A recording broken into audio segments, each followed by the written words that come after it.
Всем доброе утро! В эфире будильник, и меня зовут Ксюша. Вы спрашиваете, почему я в пижаме, да?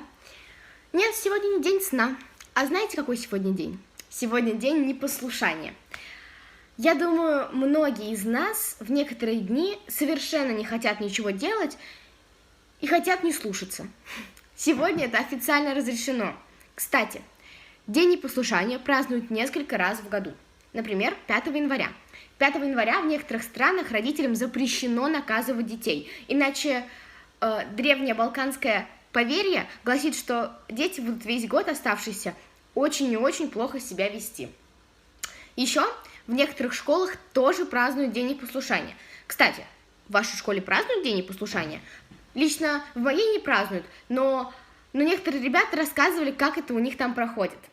В общем, им разрешается приходить в школу в необычной одежде, например, в пижаме, а также в смешных башмачках и смешных аксессуарах, да? Думаю, такой день будет проходить очень весело и необычно. Представляете, я даже нашла некоторые правила в этот праздник, чтобы он проходил интересней и веселее. Первое. Что бы вы в этот день ни делали, готовили, рисовали, прыгали на батуте, это все нужно делать вместе с вашими родителями или другими членами вашей семьи. Второе. День без запретов. Праздник непослушания на то и праздник, чтобы ребенку разрешалось абсолютно все. Только давайте договоримся о безопасных и разрушительных экспериментах. А то я вас знаю. Еще некоторые родители в этот день разрешают своим детям не ходить в школу или в детский садик. Это уже, конечно, как ваши родители решат, но если такой день придется на учебное время, и вы вспомните про мой будильник, то обязательно расскажите об этом родителям, а там уже родители решат, можно вам или нельзя. Так, следующее правило. Завтракать обязательно в халатах или в пижаме.